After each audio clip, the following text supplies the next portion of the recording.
Olá, esse é o Conexão. Quem nunca ouviu falar em Emília, Narizinho, Pedrinho e Dona Benta? Pois é, são personagens marcantes da nossa literatura, todos filhos de Monteiro Lobato. Desde 1º de janeiro, a obra do escritor paulista se tornou domínio público. E o que isso significa? Como funcionam os direitos autorais no ambiente digital, por exemplo? Para ajudar nessa conversa, eu recebo aqui no estúdio a também escritora Suzana Maria Fernandes. Muito obrigado pela participação aqui no Conexão. Suzana, Monteiro Lobato é um escritor emblemático da nossa literatura, né? Tem uma relevância que é inegável, mas é também um escritor que hoje em dia é muito questionado, né? Ele ficou questionado porque ele tem o diálogo dele, no personagem Emília, ele coloca uma certa brutalidade na fala com relação a tia Anastácia. Isso é visto no livro Memórias de Emília, que ficou muito marcado.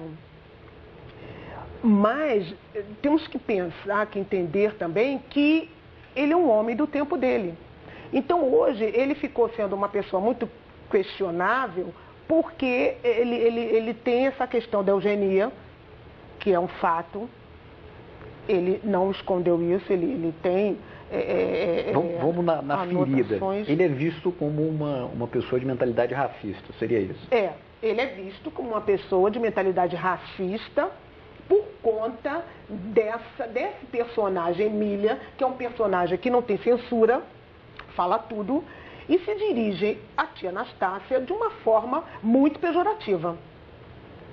E ele ficou marcado, sim, como um escritor racista. E ligado à literatura infantil, realmente se cria um problema. Existem passagens, por exemplo, das falas da Emília que você poderia dizer assim, que ficam muito marcantes, realmente? É, muito comum quando ela diz, sua negra beiçuda. Isso é falado até nos jornais, cita muito essa fala, né? E que ela está com raiva, porque a tia Anastácia cortou a asa do bondinho. Então ela é muito grosseira, ela é muito bruta com a tia Anastácia. Mas depois ela pede desculpas, porque na realidade a tia Anastácia é quem criou a Emília. A tia Anastácia seria a mãe da Emília, né? E aí ela pede desculpas.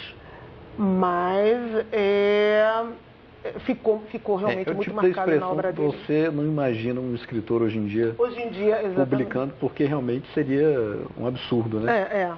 Existem outras obras onde essas questões foram levantadas também, né? A maneira como ele representava o caboclo, como ele viu o negro, né, de maneira geral, isso ficou muito claro em outros trabalhos dele, né? Ele tem Urupês, seu primeiro livro, o primeiro lançamento literário dele, né? E foi uma obra, assim, de sucesso avassalador, né? E ele mostra essa nova raça, essa raça de caboclo, em que ele desqualifica totalmente o caboclo. Mas nessa obra Urupês já há uma preocupação com as queimadas, por exemplo. Ele já fala das queimadas. E nisso que ele fala das queimadas, ele culpa o caboclo pelas queimadas. Então ele chama o caboclo de que não tem uma raça que não tem progresso, é uma pessoa ele faz que uma definição até que eu gostaria de ler aqui, que é o caboclo é o sombrio urupê de pau podre. De pau podre. Essa expressão foi uma expressão que foi muito forte, ficou... Sim, foi muito forte, mas na época, por exemplo, em 19, ele lança o Urupês de 18, né? Em 19, Rui Barbosa está em franca campanha presidencial e no Teatro Lírico ele pergunta: quem conhece essa raça? Essa raça de pessoas seminômades, de onde vem essa raça? E foi uma ovação, sabe? O pessoal ficou doido, o livro vendeu horrores, ele ficou felicíssimo. E essa questão, por exemplo, em torno da imagem do Jeca Tatu, que é outro personagem famoso do Monteiro Lobato, reverbera também essa visão que ele tinha do caboclo? Porque ele personaliza de maneira bem clara. Né? Ele cria o caboclo, o personagem caboclo é o símbolo desse urupês de pau podre. É o símbolo dessa raça e que o Rui Barbosa vai perguntar quem é essa raça, esse urupês de pau podre, e vendeu horrores com essa pergunta que ele faz no Teatro Lírico, nessa franca campanha presidencial, né? E o Zeca Tatu é o símbolo do caboclo. Agora, o Lobato vai depois, quando ele toma conhecimento dessa questão da saúde pública, quando ele fica tomando conhecimento disso, ele vai dizer que ele não tem culpa, que o caboclo não tem culpa de ser uma pessoa preguiçosa. Ele não tem culpa disso, a culpa é dos vermes que ele tem.